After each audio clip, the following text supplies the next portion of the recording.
Whoa, ladies and gentlemen, welcome to C4-1.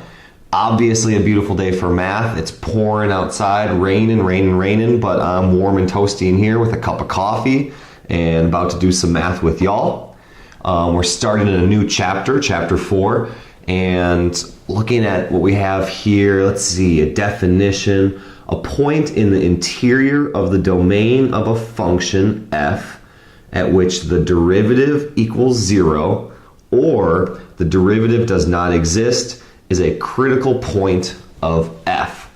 So first I just want to point out we're still talking derivatives. We're still in the first half of this chapter, so we're still talking derivatives, but in this chapter 4 we're going to be doing more applications of derivatives. So still talking about them, and after this will be the second half of calculus where we do the exact opposite of the derivative. But for now, we're still talking derivatives, so don't trip, we're still talking about the derivative. So we're talking about critical points, and this piece right here where the derivative equals 0, this is going to be a move that you're going to do about 6,000 times in this chapter. You're going to be taking the derivative and setting it equal to 0. In the warm-up that built up to this glue-in right here, we looked at extreme values of graphs. We were looking for absolute mins, absolute maximums, local minimums, local maximums, and we discovered that these extreme values occurred when the derivative was equal to 0 or when the derivative did not exist. It also occurred at endpoints. So critical points point us in the right direction to find extreme values, maximums and minimums. And then we also have the extreme value theorem. It says if f is continuous, if a function is continuous on an interval, then f must have both a minimum and a maximum value, which is almost so easy it's complicated. So if we just have a curve hanging out in space on an interval, it's got to have a minimum and a maximum if it's continuous. It's almost so easy, it's difficult. So we're going to have just about 4 problems here where we're going to apply the definition and find the extreme values. And these are kind of fussy. There's a lot of work to show here. So my job's a little tricky in that I'm trying to make this flow logically for you. So let's give it a try. So for number 1, we're going to find the absolute max and absolute min of this graph right here, of this function right here on the interval from -2 to 3. So we're going to do this first graphically for each of the problems, and then analytically. So we're going to look at the graph of y equals x to the 2/3, and I think we all know how to use a graphing calculator, so I don't need to spend too much time showing how to do that. So I'm just going to get a little sketch of that. So x to the 2/3. Oh, that's not what I want. Let's see, I want a window, I think it's something like this. Oh, I need to change my window. I want from -2 to 3. So it's looking like that. So let's see, -2 to 3. So it looks something like that. So back to going up 1, 2, 3. So the interval starts at -2. So -2, and that looks like, what does that look like? 1.5. And then 1, 2, 3, and that goes to just above 2. So we're going to look at each of these problems graphically. So here's the graph of f of x equals x to the 2/3 with these endpoints. So looking right here at 0, our eye should immediately be drawn to that piece right there, because right there, there's a cusp and the derivative does not exist. That's a critical point. That's a critical point where the derivative does not exist. So we should be immediately drawn to that. and we look at the graph, that appears to be an absolute min. And then we're looking for extreme values. We're looking for where the derivative equals 0 and where the derivative does not exist. So that's one right there. But then we're also looking at endpoints. So to the right here, looks like we have an absolute max. And then to the left here, we have a local max. So we're going to do each of these problems graphically. We're also going to do them analytically.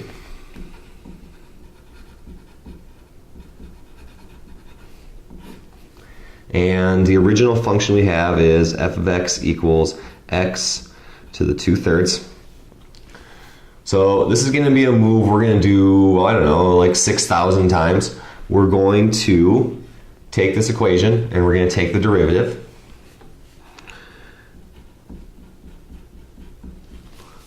So f of x equals, and then we take the derivative of x to the 2/3. So 2/3 x, power rule, subtract 1 from the exponent. And we're left with that. So in order to find the critical points, we're going to need to figure out when does the derivative equal 0 and when does it not exist. So I'm going to try to clean this up a little bit.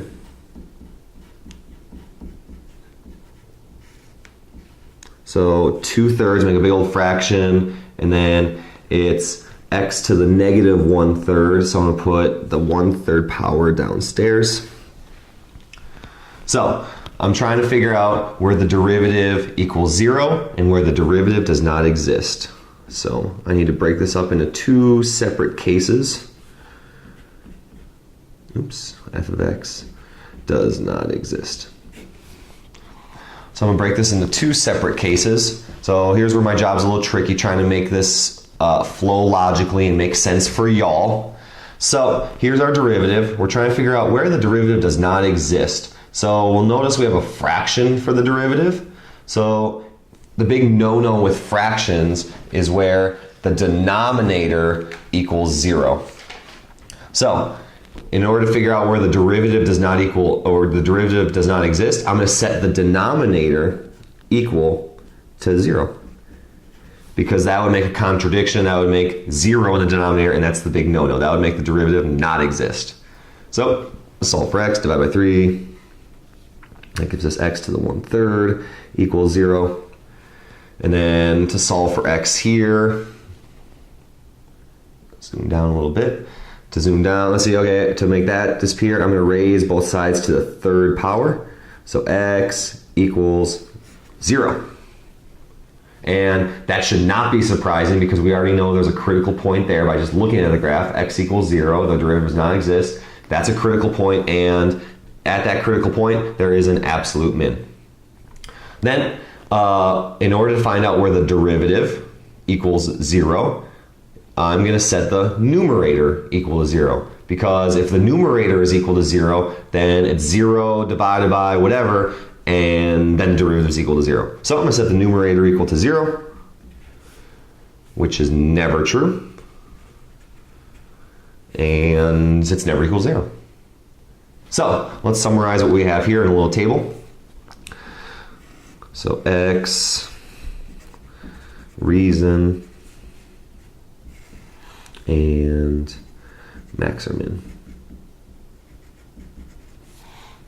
So at x equals 0, the derivative does not exist.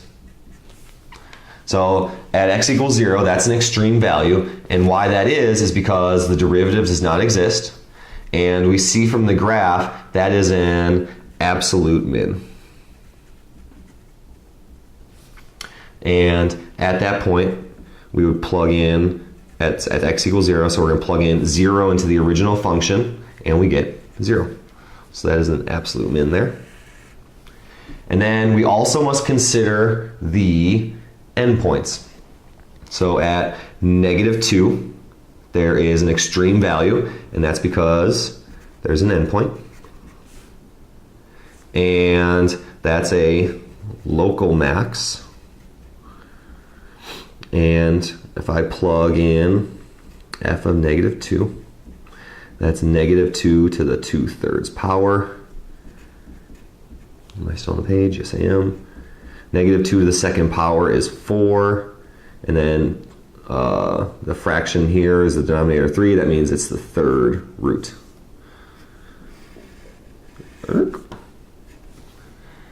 And then one more extreme value at x equals 3. There's an extreme value, and that's because that's an endpoint.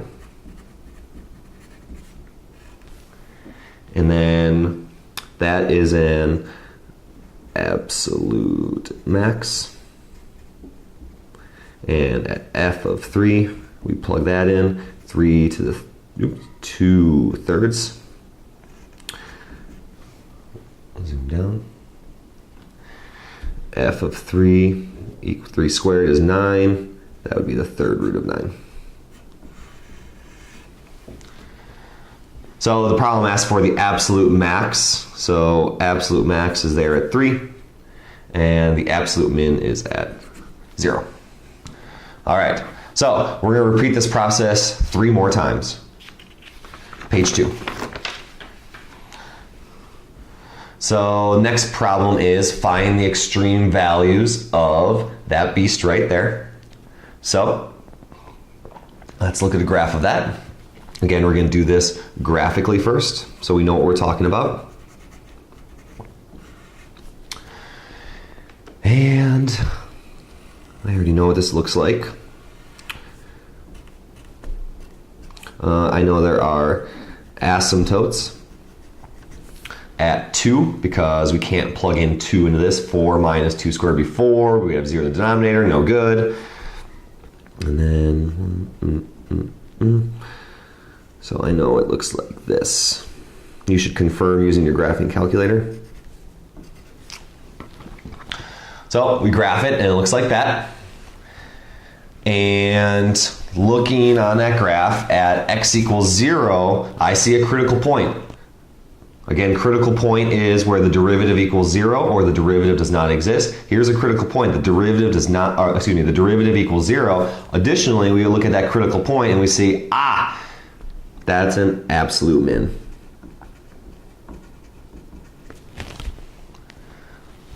So now we know what we're talking about. Now we're going to do this analytically. Ooh, it is raining out there. Analytically. So we're going to consider this equation right here. So I'm going to rewrite it so we can get it ready to take the derivative. So it's a square root downstairs, which means I really have 4 minus x squared in a parentheses to the negative 1/2 power. So I've done no calculus yet. I'm just kind of rearranging that equation so we can take a derivative.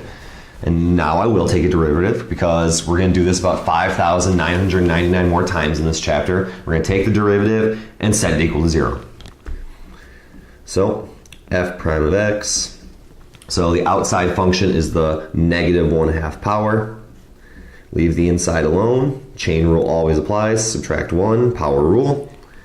And then take the derivative of the inside function. That turns into negative 2x. So remember, we're taking the derivative and we're going to set it equal to 0. Well, looking at that, holy smokes. I can't look at that and immediately figure out what I would do to make that equal to 0. So I'm going to clean that up. So let's see, negative 1/2. Make a big old fraction. And then that 2x is on top. And then we have this parentheses to the negative 3/2 power. So that goes downstairs. All right, what else we got here? Let's see, clean this up some more. So negatives cancel, 2's cancel. So, this ain't so bad. We have x over 4 minus x squared to the 3/2 power. That's not so bad. So, again, we're trying to find the critical points. So we want to set the derivative equal to 0. We want to find out where the derivative equals 0 and where the derivative does not exist. So again, my job here is to try and make this make sense and flow logically. So first off, our first case is we're going to set it equal to 0. And the second case is we're going to figure out where the derivative does not exist. So don't make this more difficult than it needs to be. In order to find out where this fraction equals 0, just set the numerator equal to 0. Done. X equals 0. That's it. In order to figure out where this derivative, where this fraction, it's a derivative, this is the derivative machine, it's a fraction, so this actually makes our job easy. The derivative does not exist when the denominator equals 0. We can't have a denominator with 0. So set the denominator equal to 0.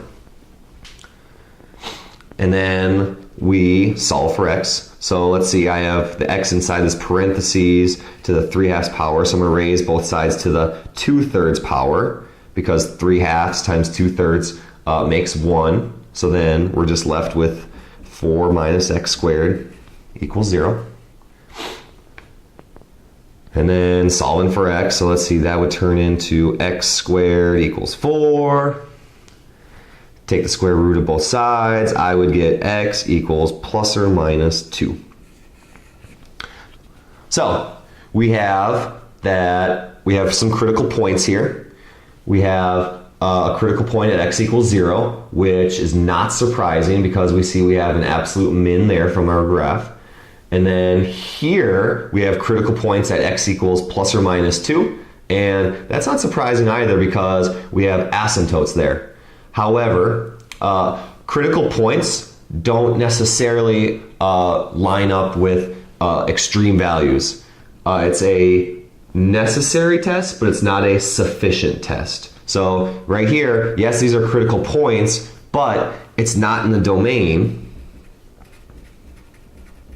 So these critical points don't point out extreme values. It's a false positive test. Yes, these are critical points, but sometimes critical points aren't aren't extreme values. So they point us in the right direction. They whittle down the problem, and now we know we can focus at plus or minus 2 and x equals 0. X equals 0 is an extreme value. That's good. These are critical points also, but they're not extreme values because it's not in the domain. So it's a false positive. So sometimes we get more information than we need. So I'm going to summarize my information. Again, trying to make this make sense and flow logically for you. So max, min. So from our work right here at x equals 0, there's an extreme value. And the reason is because the derivative equals 0. And that is an absolute min. And if I plug in 0 into the original function, it's 0.5. And that's it. Page 3.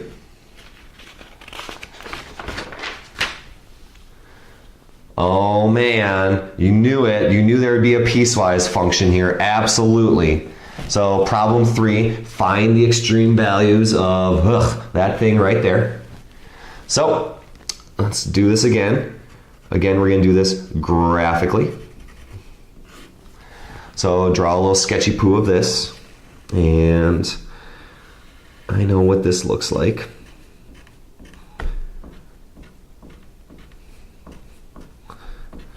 So when x is less than 0, we use this parabola right here.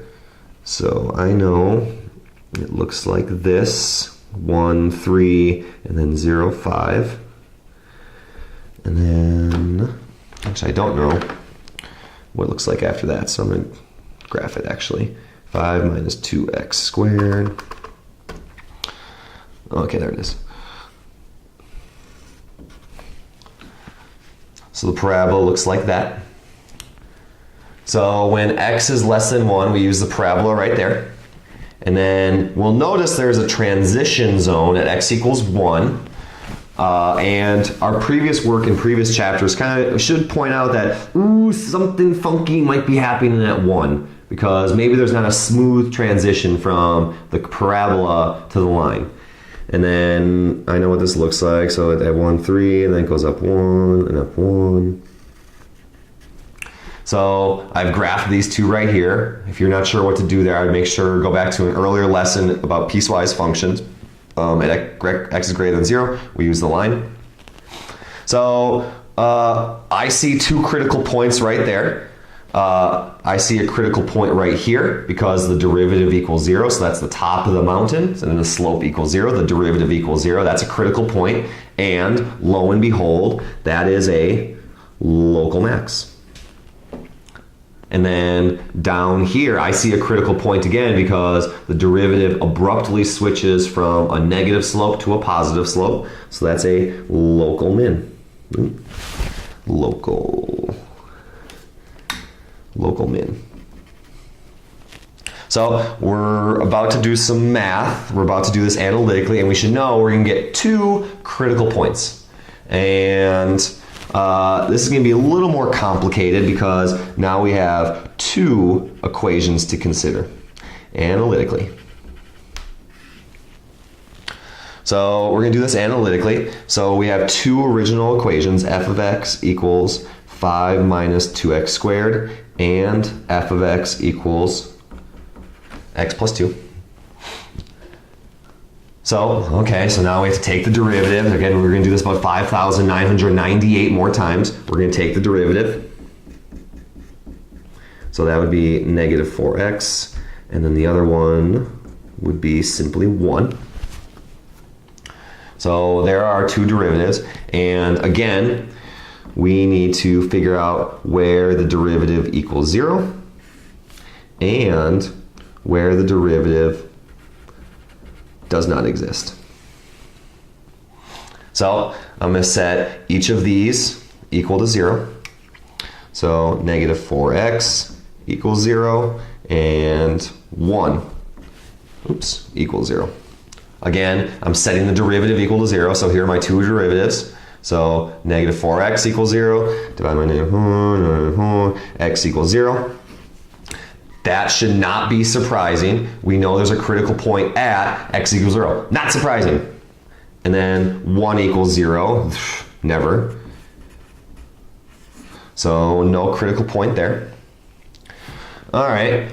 So we found the first critical point. We know there's a critical point at 0 because we looked at the graph and it kind of levels out up there. The slope is 0 at the top of that mountain.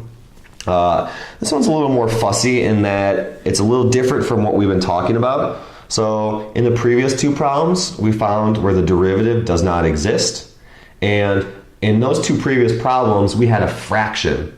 And the big no-no with fractions is a 0 in the denominator. Here, our two derivative functions are not fractions. So actually, these derivatives always exist. We can plug in any number in for x and nothing blows up here. Everything's fine. Plug in 10, plug in negative 10, there's nothing wrong here. We can never get a 0 in the denominator here, like the previous two problems. And here, the derivative is consistently 1, constantly 1. There's no contradiction there. Where the derivative does not exist is at that transition zone. It's where that transitions from a negative slope to a positive slope. So I'm going to look at the slope from the left, and I'm going to look at the slope from the right. So I'm going to take my first equation, my first derivative, and I'm going to plug in 1, because I want to know what's the slope at that transition zone. So if I plug in 1 in for x, I find out my slope is negative 4. So I'm plugging 1 into the first derivative equation because I want to figure out what the slope is coming from the left. And I find out coming from the left, the slope is negative 4. Then I'm going to plug in 1 into my second derivative equation. Well, there's nothing to plug in here. It's just constantly 1. 1, 1, 1. Slope is 1. So I see here negative 4 does not equal 1. Therefore, the derivative does not exist at 1 because these don't match. Coming from the left, coming from the right, there's a different slope. No good. So f of prime of x does not exist at x equals 1 because at that transition zone, the slopes abruptly switch. No good. then there's our second critical point. We already knew that there was going to be 1 at 0, and there was going to be 1 at 0 and 1 at 1. Let's summarize. So x, reason, and max min. So, get out of the way. So at x equals 0, we know there is a extreme value because there's a critical point there. The derivative equals 0. And x equals 0, that was a local max. And if I plug in 0 there, I get 5. So the extreme value is 5. We're talking y values. The extreme value is 5, and it occurs at 0. This is the extreme value. It occurs at 0. And then there's another extreme value at 1, and that's because the derivative does not exist. And that is a local min. And the extreme value there, when I plug in 1, the extreme value is 3. That is a local min. The extreme value is 3, and it occurs at 1. Page 4. I think we're setting a record today, folks. Longest video ever. So, last problem right here. Identify the critical points of this thing right here. So, and determine the local extreme values. So, again, we're going to do this graphically. So, and I graph it again. I think I remember what it looks like, but I'm just going to confirm. Because you lose half your IQ when you're presenting. So x squared minus 4. Let's see. Oops, that's not going to work. So I think I need to change my window to, let's do -3 to 3. And then -3 to 5. I think that'll capture it. Yes. Okay. So I'm going to sketch that.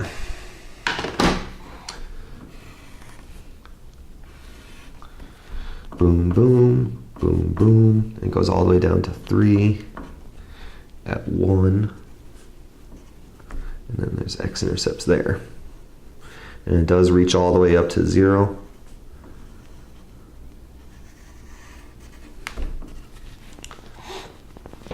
So when you graph that, it looks like that. So we look at it graphically again so we know what we're talking about. And looking at this, I see 3 critical points. I see here at 1 and -1, the slope equals 0. And those are absolute mins. A little bit off. And then I see a third critical point at x equals 0. I see a cusp. So the slope abruptly switches from positive to negative. And that is a local max. So we should know we're about to get 3 critical points, and we'll prove that those are extreme values through analytic methods. Analytically. So again, we're going to take the original equation, f of x equals x to the 2/3, parentheses, x squared minus 4, and we're going to take the derivative. So I see power rule, so we take the derivative, f prime of x, so leave the x to the 2/3 alone, take the derivative of x squared minus 4, which is 2x, plus leave the x squared minus 4 alone, and then take the derivative of x to 2/3, which becomes 2/3 x to the -1/3. So we're going to do this about 5,997 more times. We're going to take the derivative, set it equal to 0. But looking at this nasty bit right here, holy smokes, we need to do some cleaning up. So f prime of x equals, let's see, so that would be 2x, and then this is 2x to the 1, which is to the 3/3 power. So if I smush these together, I add the exponents, so it's 2x to the 5/3 plus, okay, let's see, I have 2/3, x to the 1/3 is negative has a negative exponent, so that means it goes downstairs with a positive exponent. And then x squared minus 4 stays up there. Holy crap. So, okay, we're trying to set this equal to 0.